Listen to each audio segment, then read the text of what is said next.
Oi pessoal, tudo bem com vocês? Sejam muito bem-vindos ao Mês Quente. Eu sou a Alice e nesse canal eu faço listas, análises, comento, dou dicas, tudo sobre o universo dos dramas asiáticos. E hoje eu estou de volta para comentar o volume 3 de Se a Vida Te Der Tangerinas. Nesse volume 3 a gente conhece alguns personagens novos, um deles é a carinha do personagem do nosso querido Kim So-ho, um ator super famoso na Coreia, né? Quem acompanha aí os dramas coreanos conhece bem ele de Hometown Cha-Cha-Cha, de Apostando Alto, que particularmente é o meu preferido deles. Eu amo esse drama, Apostando Alto, e o personagem dele é fantástico, né?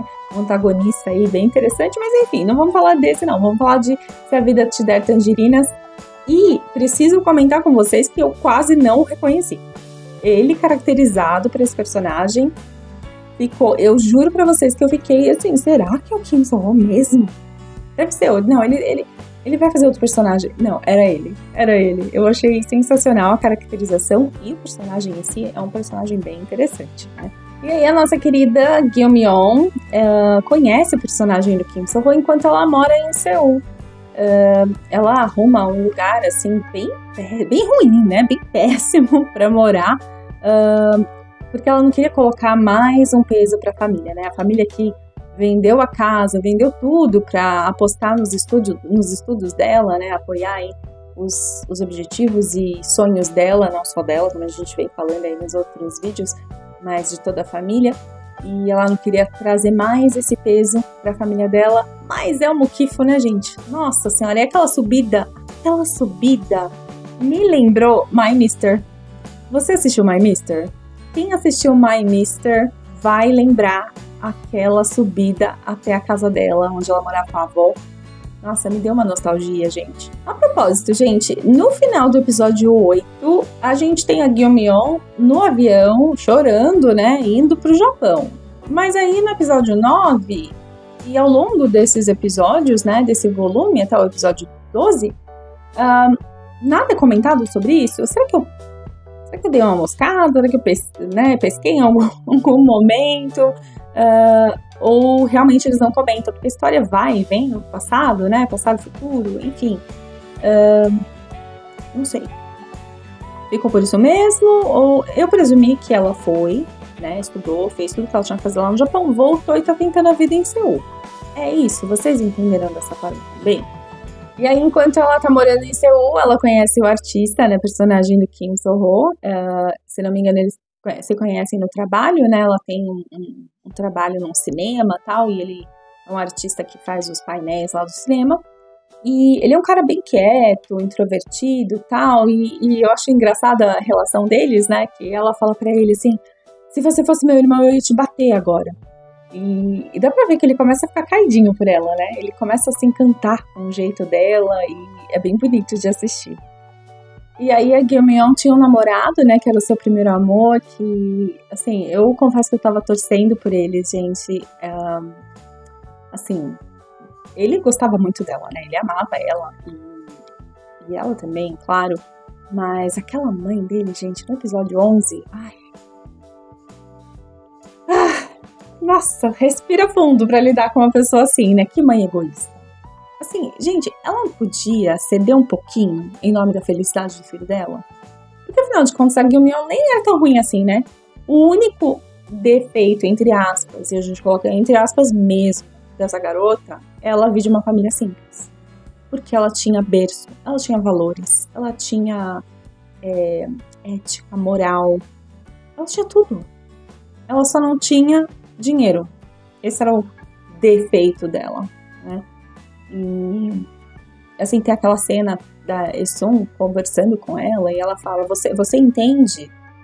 Não sei se são essas as palavras dela exatas, né? Mas ela fala algo do tipo, você entende que fazendo isso, você tá comprometendo a felicidade do seu filho pro resto da vida dele? Mas ela não tá nem aí, né? Ela não tá nem aí. E depois a gente vê o final, né, dela, assim, como que o filho a ressente, né? Eu achei muito comovente aquela cena dele apontando para pra foto do casamento dele e falando pra ela: você tá vendo aquela foto ali? A única pessoa que tá sorrindo é você. Ou seja, ninguém tava feliz com aquele casamento, né?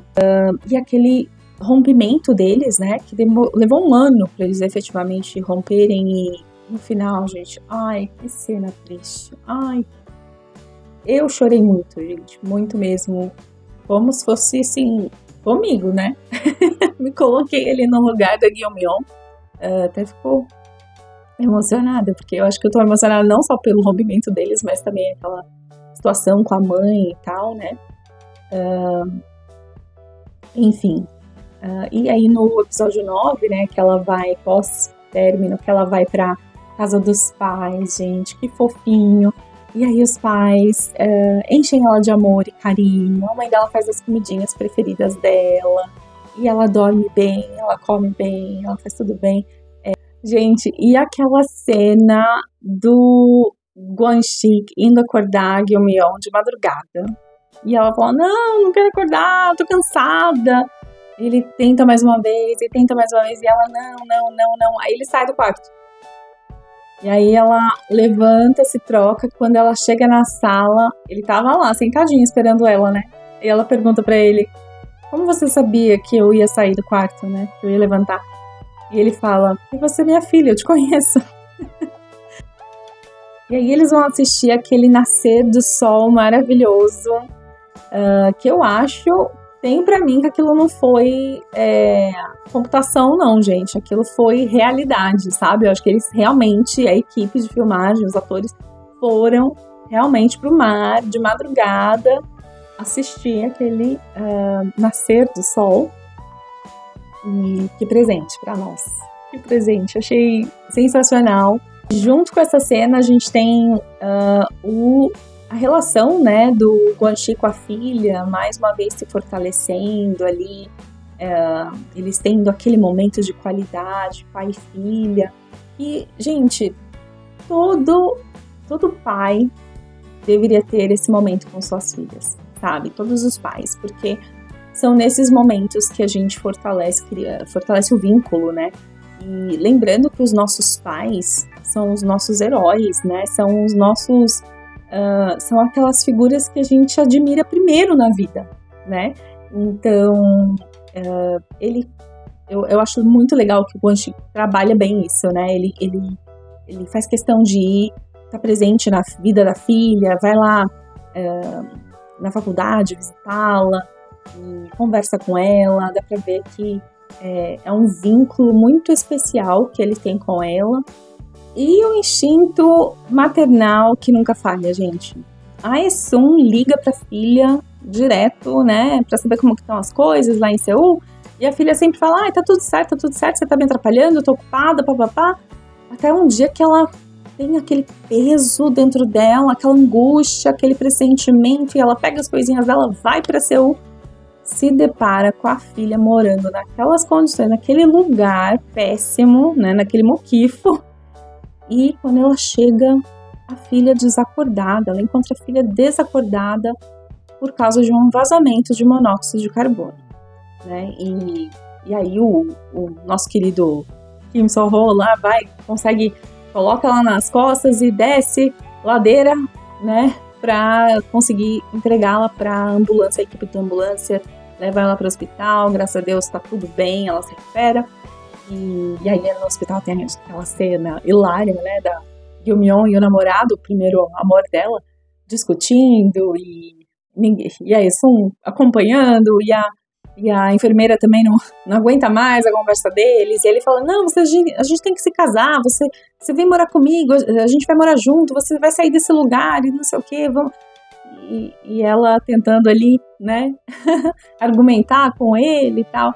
Quase esqueci de comentar com vocês o irmão, né, o irmão da Guilmion que começa a namorar aquela menina, e aí a menina aparece grávida com ele no exército, né, enfim, de alguma forma isso aconteceu, mas a cara da Esun e o Guanxi, quando ficam sabendo que eles estão juntos, né, e ainda grávidos, nossa, foi cômica, né, mas na verdade é um pouco trágica, né, porque as famílias agora famílias que se odeiam agora vão ter que lidar, né? Vão pertencer à mesma família, vão ter que se tolerar aí.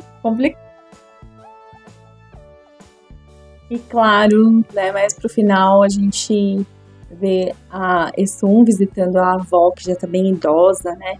E aquela cena. Na verdade, a avó, ela não só tá muito idosa, como ela já não se lembra, né? Ela tem uma certa. Eu vou falar que demência, gente, mas eu não sei se ali é um caso de Alzheimer ou se é demência por causa da idade mesmo, né? Que ela é bem idosa, mas ela não se lembra ou finge não se lembrar, não sei muito bem.